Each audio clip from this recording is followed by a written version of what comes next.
Pues muchísimas gracias. En primer lugar, también agradecer la amable invitación.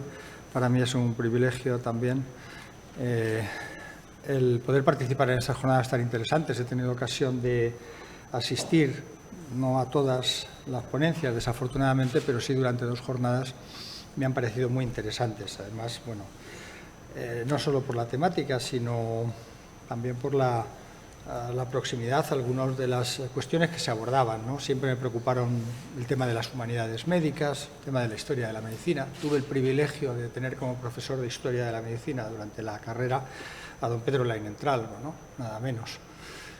De algún modo, pues es el padre de la historia de la medicina, podemos decir, en España, junto con Luis Sánchez Grangel, José Luis Piñero, Diego Gracia, en fin, bueno, ilustres académicos y profesores.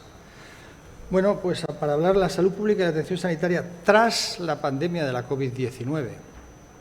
Es evidente que la pandemia de COVID-19 aún no ha terminado. Estamos en plena pandemia.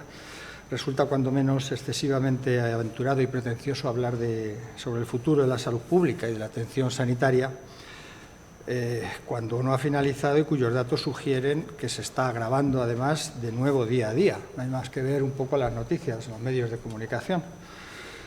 Así las cosas, pues casi que no voy a decir nada más y terminaría aquí mi intervención, puesto que no estamos en una post-pandemia. Me van a permitir que, haciendo esta pequeña broma, cite algunas palabras que el filósofo francés Michel Foucault pronunció en su lección inaugural en el Collège de France en el año 1970, en la primera lección que dijo. Decía, literalmente, la intervención se llamaba El orden del discurso, es un librito muy pequeño, dice, en el discurso que hoy debo pronunciar aquí y en todos aquellos que quizás durante años habré de pronunciar, Michel Foucault falleció en el año 84, estuvo 14 años impartiendo clases, habría preferido poder deslizarme subrepticiamente. Más que tomar la palabra, habría preferido verme envuelto por ella y transportado más allá de todo posible inicio. Me habría gustado darme cuenta de que en el momento de ponerme a hablar ya me precedía una voz sin nombre desde hacía mucho tiempo. Me habría bastado entonces encadenar, proseguir la frase, introducirme sin ser advertido en sus intersticios, como si ella me hubiera hecho señas, quedándose un momento interrumpida. No habría habido, por tanto, inicio, y en lugar de ser aquel de quien procede el discurso, yo sería más bien una pequeña laguna en el azar de su desarrollo, el punto de su posible desaparición. Me habría gustado que hubiese detrás de mí una voz, con la palabra tomada ya desde hace tiempo, repitiendo de antemano todo cuanto voy a decir. Así iniciaba su discurso. De todas formas, digamos que hablar sobre el futuro nunca fue fácil y es una tarea arriesgada, a pesar de que es bien sabido que para el ser humano intentar conocer y adivinar los acontecimientos del porvenir siempre constituyó una aspiración y un deseo en todas las épocas históricas. Yo creo que desde los sacerdotes de la antigua Mesopotamia, que miraban las estrellas, al oráculo de Delfos, en Grecia, los sacerdotes y augures romanos que estudiaban el vuelo de las aves o miraban en sus entrañas, la aruspicina, ¿no?, para averiguar el futuro, hasta la astrología, la lectura de las cartas del tarot, o de las distintas mancias, geomancia, quiromancia, etc. Y bueno, por tanto, pues hagamos algunas consideraciones. Pero también considerar, la palabra considerar del latín considerare significa examinar atentamente. Y también procede el sustantivo sidus sideris, astro, estrella, con lo que en la lengua específica de las prácticas astrológicas significa también consultar en su conjunto la posición de los astros para comparar con algún hecho el que se quiera augurar o vaticinar algo. De manera que cualquier consideración tiene algo que ver con las estrellas. La actual pandemia, provocada por el SARS-CoV-2, ha tenido y está teniendo consecuencias no solo sobre los pacientes directamente infectados por el virus, sino también se han extendido a los ámbitos económicos, sociales, políticos y en muchos casos a otros ámbitos sanitarios no directamente relacionados con la infección por SARS-CoV-2. El análisis del exceso de mortalidad durante el periodo pandémico, no sé si se ve bien en esta diapositiva, indica que se ha incrementado de manera significativa, aunque la verdad es que solo en un porcentaje de los casos puede atribuirse directamente y han sido personas fallecidas por COVID-2. A pesar de su alcance y gravedad, con un total de en todo el mundo de 5.120.712 fallecidos a fecha del día 19 de noviembre. Esto está publicándose diariamente en la página web del Ministerio, ¿no? En todo el mundo, 87.810 de ellos en España. El historiador británico, esto es Europa, algunas de las principales cifras de casos confirmados y fallecidos, y aquí, pues en España, ¿no? Este es las muertes por millón de personas desde el principio de la pandemia en España hasta hoy, hasta el 21 de noviembre. El historiador británico Neil Ferguson decía, en un libro recientemente publicado, se llama Historia y Política de las Catástrofes, salió hace 2 semanas, sostiene que esta pandemia apenas está entre las 20 peores de la historia. Ha afectado al 0,06% de la población, comparado con el 2% de la gripe, la llamada gripe española, lo hemos visto en alguna de las ponencias que aquí se han impartido, que mató cerca de 50 millones de personas, más que la Primera Guerra Mundial, o con alrededor del 30% de la peste negra del siglo XIV, la primera oleada, hacia 1350, y solo Nápoles perdió en 1656 casi 300.000 habitantes por la peste. Milán, la mitad de su población, en 1630. En España, en las 3 ofensivas de la llamada Muerte Negra, entre 1596 y 1602, se vieron que también falleció una cantidad enorme. El profesor Manuel García nos recordaba también en su ponencia ayer algunos de ellos, ¿no? Con frecuencia, la mejor forma de saber lo que ha ocurrido en el pasado es mirar hacia el futuro, aunque ahora se dice que nos hallamos en un entorno que denominan VUCA, un acrónimo de las iniciales en inglés de estas palabras: volátil, incierto, complejo y ambiguo, ¿no? Ese es nuestro mundo, el mundo líquido que decía Zygmunt Bauman, o la sociedad del riesgo que decía también otro ilustre sociólogo, Ulrich Beck, ¿no?, hace unos años. La mayor parte de lo que está pasando ya parece haber ocurrido, ¿no? Ahora se habla de emergencias complejas, incluso se estudia como situaciones de riesgo inmediato y significativos para la salud, para la vida, para los bienes materiales, incluso para el medio ambiente. Tienen un fuerte componente político y requieren algunos enfoques de gobernanza muy diferentes hasta los que ahora veníamos utilizando. Sobre todo, las emergencias complejas se caracterizan por un altísimo grado de incertidumbre, la dificultad para analizarlo y para enfocarlo, ¿no? Y bueno, llega a haber hasta una taxonomía. Esto es de un libro reciente, una publicación de la London School of Economics, que habla de emergencias extraordinarias, rutinarias, complejas, emergencias globales, incluyen desastres naturales, de origen humano, otro tipo de emergencias. Es decir, sobre esto ya hay, digamos, bastante doctrina elaborada también y bastante trabajo. Bueno, decía que con frecuencia la mejor forma de saber lo que pasa en el futuro consiste en mirar hacia el pasado, ¿no? Este es un cuadro de Peter Bruegel el Viejo, que se encuentra en el Museo del Prado, que se llama El triunfo de la muerte. Y realmente podemos ver aquí, pues, más o menos la situación de lo que podía ser el imaginario colectivo de las pestes y las epidemias de la Edad Media, ¿no? Decía Spinoza en su Ética que la mayor parte de nuestros errores consiste simplemente en que no aplicamos con corrección los nombres a las cosas. Llamamos de cualquier modo a cualquier cosa y así nos va. Nombrar la realidad nos sustrae a la confusión y por ello es preciso considerar que tal vez estamos adoptando un enfoque demasiado estrecho para manejar la emergencia del coronavirus SARS-CoV-2. Hemos visto la causa de esta crisis exclusivamente como una enfermedad infecciosa. Todas nuestras actuaciones se han centrado, nuestras intervenciones, en cortar las líneas de transmisión viral, controlando así la transmisión del patógeno. La ciencia, que ha guiado la actuación de los gobiernos, en muchos casos ha sido impulsada principalmente por modelos matemáticos, epidemiológicos y por especialistas de enfermedades infecciosas, lo que lógicamente ha marcado la emergencia sanitaria en términos análogos a los de una peste centenaria, como decíamos, ¿no? Fíjense algunas de estas imágenes. Este es muy parecido a uno de los grabados que sacó ayer en su intervención, en su ponencia, el profesor Martín. decía esto de huye pronto, vete lejos, vuelve tarde, que era esto que había cuando la peste, ¿no? En este grabado se ve, representa hacia 1630 la huida de los habitantes del pueblo al campo para escapar de la peste. Pues efectivamente. Y esta imagen podría ser, vamos, pues muy actual. Fíjense el cartel que tiene la señora de la derecha, ¿no? Póngase una mascarilla o a la cárcel. O sea, es que, bueno, realmente algunas de las restricciones que se están sugiriendo ahora. Y aquí se puede ver una foto fabricando enfermeras de la Cruz Roja, fabricando mascarillas, y otras señoras aquí, lo mismo en Estados Unidos. Vean esta imagen de Fort Riley en 1918. ¿No recuerda al Hospital Zendal? Es idéntico. Bueno, por eso decía que a veces la mejor manera de aprender o ver el futuro consiste en mirar con ojos, mirar y ver el pasado, ver lo que ha pasado en el futuro. Bueno, lo que ocurre es que estas condiciones, decíamos que el SARS-CoV-2 no es solamente una enfermedad infecciosa.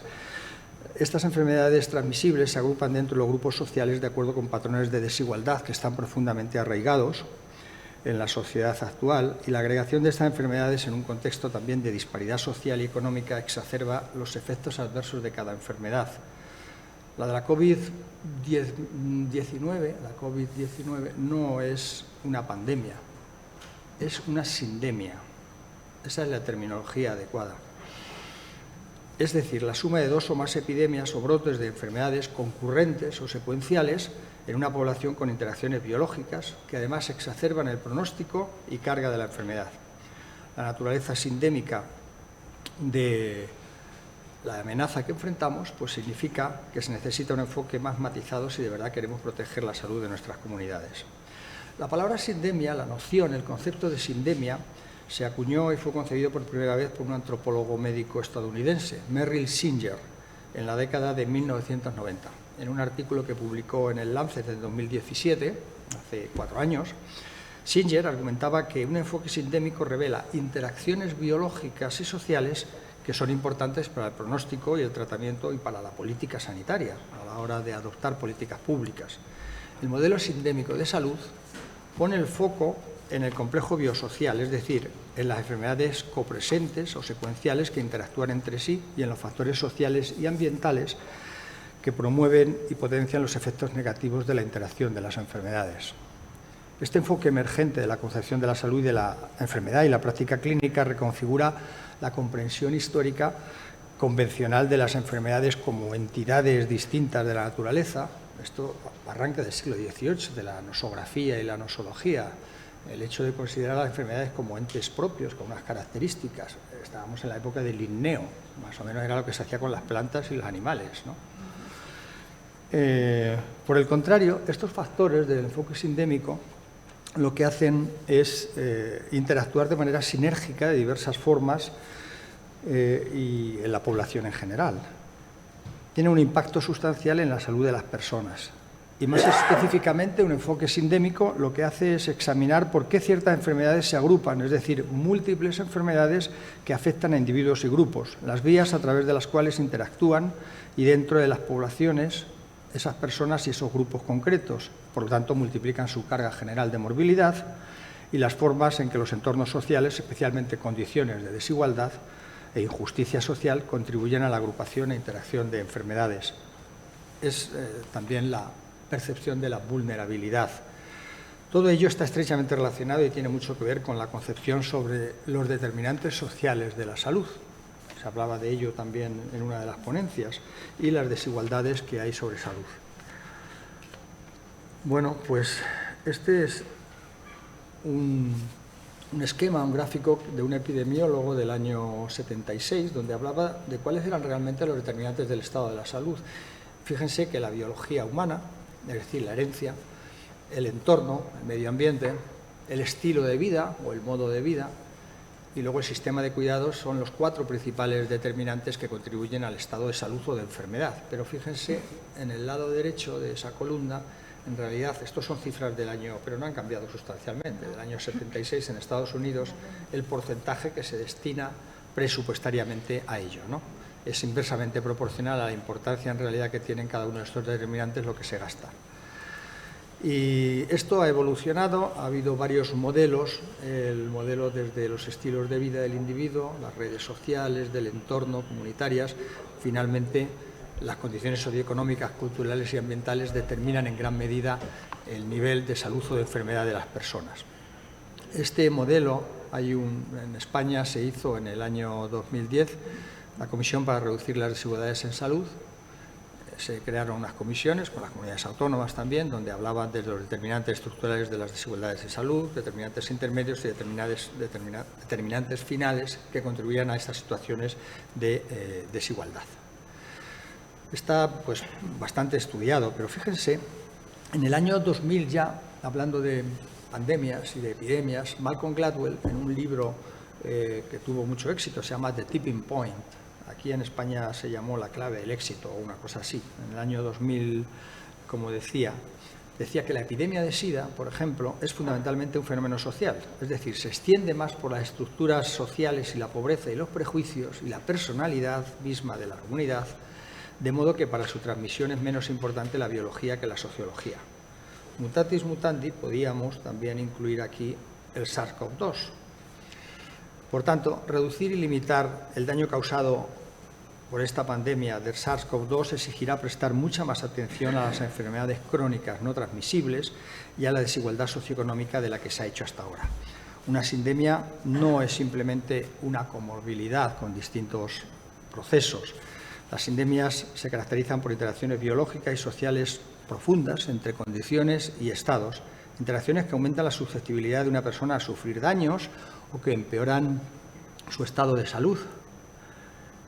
Esto tiene que ver con las desigualdades en salud relacionadas con la riqueza, la educación, la ocupación, el grupo racial o étnico, la residencia urbana o rural, las condiciones sociales del lugar donde se vive o se trabaja, y está ampliamente demostrado que estos factores sociales tienen mucho que ver e influencian la salud y el estado de salud y de enfermedad. Hay inequidades sanitarias, o son desigualdades injustas, de diferencias sistemáticas en el estado de salud de distintos grupos de población y que se han estudiado pues suficientemente, ¿no? En el caso de la COVID-19, hacer frente a las enfermedades crónicas no transmisibles también será una cuestión importantísima y un requisito previo para hacer frente y tener éxito en su contención y control. Aunque según algunos informes generales que salían incluso antes de declararse la pandemia por parte de la OMS, se establece y se dice que la mortalidad prematura por algunas enfermedades crónicas está disminuyendo, a nivel global hablo, el ritmo de cambio es muy lento. El número total de personas que padecen enfermedades crónicas en realidad está aumentado y en este sentido, pues abordar sanitariamente la COVID-19 significa también abordar la hipertensión, la obesidad, la diabetes, las enfermedades cardiovasculares, respiratorias, crónicas, el cáncer, etc. Y bueno, ya decía Rudolf Virchow, en el siglo XIX, a mediados, decía, la medicina es una ciencia social y la política pues no es sino medicina a gran escala. Las conexiones entre economía y salud, además, se ponen drásticamente de manifiesto y recientemente en un artículo que salía, fíjense, en el suplemento del País Negocios, este de color salmón, que sale los domingos, pues hablaba y decía, la ira amenaza la recuperación.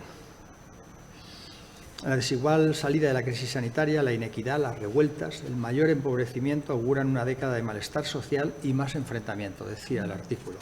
La pandemia ha producido hasta ahora 5.000 enfrentamientos en 158 países. Este es un aspecto no contemplado exclusivamente desde el punto de vista sanitario.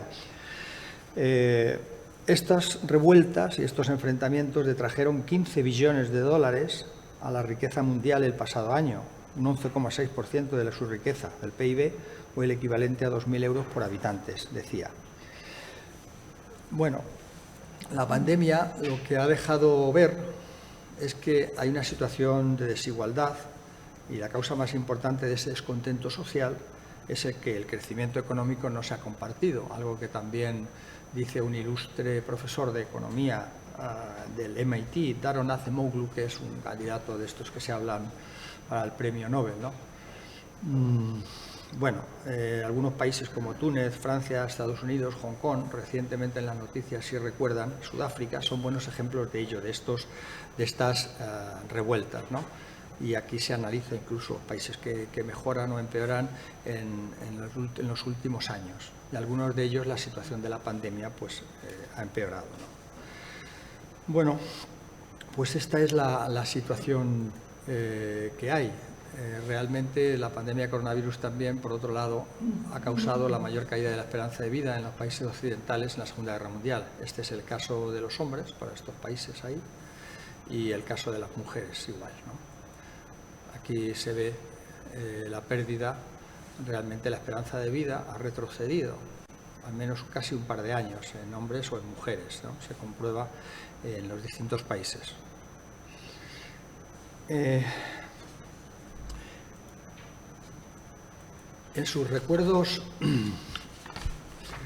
de la Revolución de 1848, Alexis de Tocqueville decía: muchos hechos históricos importantes se podrían explicar en realidad más que por circunstancias accidentales, y muchos otros son inexplicables. Él decía que el azar tenía una gran intervención en todo lo que nosotros vemos en el teatro del mundo, decía Tocqueville, pero creo firmemente que el azar no hace nada que no esté preparado de antemano. Los hechos anteriores, la naturaleza de las instituciones, el giro de los espíritus, el estado de las costumbres, son los materiales con los que el azar compone esas improvisaciones que nos asombran y nos aterran. En la historia no escasean precisamente las catástrofes. Hay cataclismos de todos los tipos y categorías. En este sentido, el coronavirus SARS-CoV-2 no es sino uno de los muchos demonios infernales existentes. Ese trozo de peste que nos ha tocado en lotería, en la historia, ¿no? Ahora.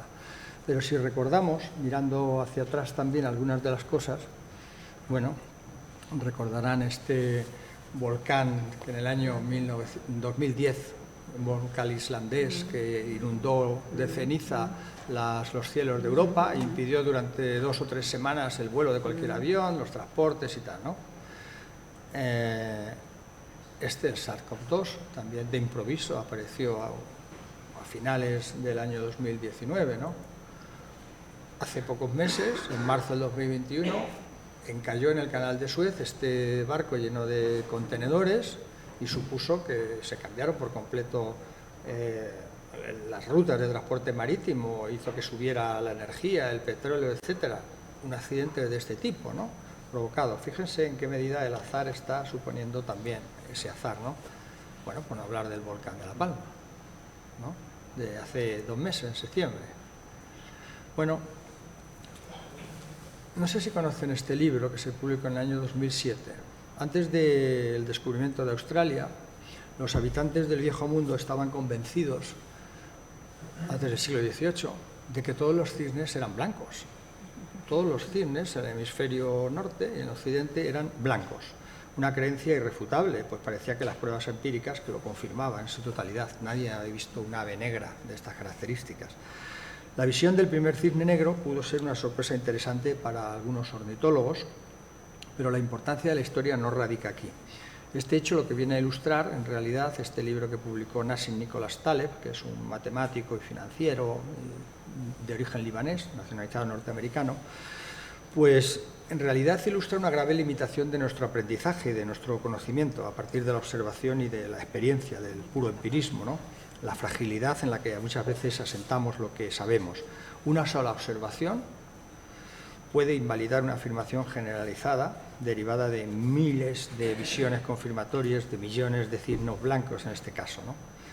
Un cisne negro, decía Nassim Nicholas Taleb, tiene estas características, sobre todo, por un lado, es la rareza, es un caso muy atípico y extremo, raro, provoca un gran impacto, tiene una gran repercusión social, política, económica cuando ocurre. Vean lo del volcán, lo del barco, lo del propio virus, etcétera, ¿no? Y posteriormente existe invenciones de por qué ha ocurrido esto. Nos hace inventar explicaciones de su presencia después de los hechos. Es lo que se llama predictibilidad retrospectiva. Es decir, una vez vista la cosa, pues ya sabemos lo que ha pasado. En La Mancha podemos decir aquello de a cojón visto, macho seguro. Perdón la expresión. Pero un poco es esto, ¿no? Un poco es este. Bueno, solamente comentaría aquí, ayer se hablaba también un poco en otra ponencia sobre el origen etimológico de la palabra epidemia, de dónde venía, ¿no? En el lenguaje médico actual, epidemia pues significa un brote de enfermedad que dura un periodo limitado en el tiempo, sufre un número significativamente mayor de personas de lo acostumbrado en una comunidad o región, o también en términos temporales, aumenta la prevalencia de la enfermedad. En su sentido médico, durante siglos, el término solo se aplicó a las enfermedades infecciosas o transmisibles, es decir, al grupo de lo que actualmente se definen como causadas por la transmisión de un agente infeccioso específico o por sus productos, producto de una persona o animal infectado a un anfitrión, ya sea de modo directo o indirecto. Desde mediados del siglo XX, sin embargo, la palabra epidemia también se ha aplicado a cualquier enfermedad no infecciosa. Se habla de epidemia de cáncer, de epidemia de cardiopatías, de obesidad, etcétera, siempre que afecta a un gran número de personas, con un reciente aumento sustancial en el número de casos. Los medios de comunicación lo aplican a muchos de ellos, a hambrunas también, a abuso de drogas, a accidentes, y no están sujetos muchas veces a la atención de las autoridades sanitarias. También se habla de virus informáticos, ¿no? Bueno, este es un testimonio bastante expresivo de lo que en el siglo XIV un médico catalán de la Universidad de Lérida, entonces, de Lleida, pues hablaba de pestilencias en un sentido natural y de pestilencia en un sentido moral, ¿no? Pero al margen de estas definiciones etimológicas, interesa destacar aquí que ya desde la época de Hipócrates, los determinantes de la salud y de la enfermedad, se hablaba en el Corpus Hippocraticus, hablaba de los aires, de las aguas y de los lugares como causa fundamental de enfermedad, ¿no? Y bueno, pues estas son algunas de las cosas a las que hemos asistido durante... Y bueno, pues algunas propuestas ya para este futuro pospandémico, si es que ocurre, ¿no? En un librito recientemente publicado del doctor Salvador Masip, enumeraba algunos de los principales puntos clave que hay que tener presentes para el necesario cambio de paradigma que debe producirse también para poder enfrentarnos con mayores garantías a las próximas emergencias sanitarias. Él decía que es necesario aprender de los errores, hacer lo necesario para no cometerlos de nuevo, revisar los puntos claves que deben tenerse en cuenta. Y él hablaba, en primer lugar, antes de una crisis, hay que tener una coordinación lo más global posible, porque las enfermedades infecciosas que empiezan localmente tienen una extensión después. Aquí no hay fronteras y no hay barreras. Siempre es mejor prepararse para lo peor. Es prepararse lo mejor posible y esperar lo peor, incluso, ¿no? Reformas, medidas legales, protocolos, guías de actuación. Esta última pandemia, pues la verdad es que no había un libro de instrucciones. Comunicación y transparencia con la ciudadanía. La inversión en ciencia debe ser constante, debe mantenerse. En el año 2018, por ejemplo, la media europea del gasto en ciencia era solo de un 2,12% del PIB, con Suecia, Alemania, Austria y Dinamarca por encima del 3%. Pero en España estábamos apenas en 1,24%. Hay que integrar mejor la ciencia en la sociedad y también se decía que los sistemas de salud deben ser resilientes. Es decir, deben estar bien preparados, los centros y dispositivos sanitarios deben tener capacidad para asumir el incremento inesperado de pacientes, recursos, equipamientos, profesionales sanitarios suficientes, bien formados, valorados y remunerados. Y de esta forma el sistema sanitario, que también incluye y contribuye con la producción y distribución adecuada de fármacos, incluidas las vacunas, y forma parte también del PIB. Eso es antes de la crisis. Durante la crisis, pues habría que tener un liderazgo competente, comunicación clara, proporcionada y directa, agilidad en las respuestas. La inversión principal debe ser en vacunas y en fármacos, y hay que hacer test, rastreos, confinamientos y restricciones. Fíjense, a raíz de la reciente publicación de su último libro, que se llama significativamente La verdad, el periodista Arcadi Espada, no voy a hablar de la figura de Arcadi Espada, bastante controvertida, por otro lado, explicaba que no se puede contar una pandemia en directo. No tiene ningún sentido, salvo para hacer ruido, informar cada media hora sobre el número de contagios, el número de vacunas o el número de fallecidos. Hay personas ingresadas, han subido o han descendido tal o cual índice de la enfermedad, porque hay conceptos, ideas o fenómenos que necesitan series largas, distancia, perspectivas para poder entenderlos. La sobreinformación contribuye a la desinformación, y eso lo llamábamos ayer infodemia o infoxicación también. Bueno, también podíamos apoyarnos en la tesis de Nietzsche, ¿no?, que decía: no hay hechos sino interpretaciones, y esto es una interpretación, aunque parezca un poco cínico. Ayer se hablaba de este libro del doctor en economía, Carlos Ipola, ya fallecido. Explicaba las medidas que ya se adoptaban en el año 1350 frente a la peste y cómo, pues, cuarentenas que se adoptaban entonces. Recordarán que en los medios de comunicación se decía: se están adoptando medidas medievales para luchar contra la pandemia. Y lo extraño era que cuando en aquel momento existía un paradigma teórico que no tenía que ver, porque no se habían descubierto, entre otras cosas, los microorganismos ni los microbios, porque era el paradigma humoral y miasmático, pues funcionaban, porque se hacían cuarentenas a las ciudades, a los barcos, a los navíos y a las personas para evitar desplazamientos innecesarios. Y funcionaban, claro, por otra razón distinta a la que entonces se creía. Bueno, finalmente, después de la crisis, las crisis traen cambios, pero no siempre son duraderos, y hay que tener en cuenta. También se hablaba del final de la pandemia ayer. Preguntaba a alguien entre el público: ¿cuándo va a acabar esta pandemia?, ¿no? Decían, bueno, las pandemias pueden acabar de dos tipos, ¿no?, dos formas. Hay un final médico, final sanitario, y ahí ocurre cuando las tasas de incidencia, lógicamente, y de muertes caen en picado. Y hay un final social, que es cuando disminuye la epidemia de miedo a la enfermedad y la gente empieza a perder el respeto también a algunas medidas. Ese puede ser el final de una pandemia, pero lo que no significa que desde el punto de vista sanitario realmente el problema de la enfermedad y las personas que pueden morir haya finalizado. Estamos ahí en ese camino. Bueno, el análisis que haya que hacer debe ser exhaustivo, hay que reconocer los errores, hacer transparente y hacer autocrítica a las medidas adoptadas, y luego el concepto de salud planetaria. La disrupción de los ecosistemas, los cambios en los procesos de producción están suponiendo cambios importantísimos. La gran movilidad, digamos que el planeta se ha hecho más pequeño, está generando que puedan aparecer en el futuro cada vez más estas cosas, ¿no?, aunque ya digo que es difícil predecirlo. Y como conclusiones, algunos ya están hablando, de todas formas, los medios de comunicación. Fíjense, esto es de hace 3 días, la semana pasada, el 18 de noviembre. La siguiente pandemia ya ha empezado. La COVID ha acelerado la aparición de las superbacterias. Y es verdad, es un grave problema la resistencia a los antibióticos, sin duda alguna.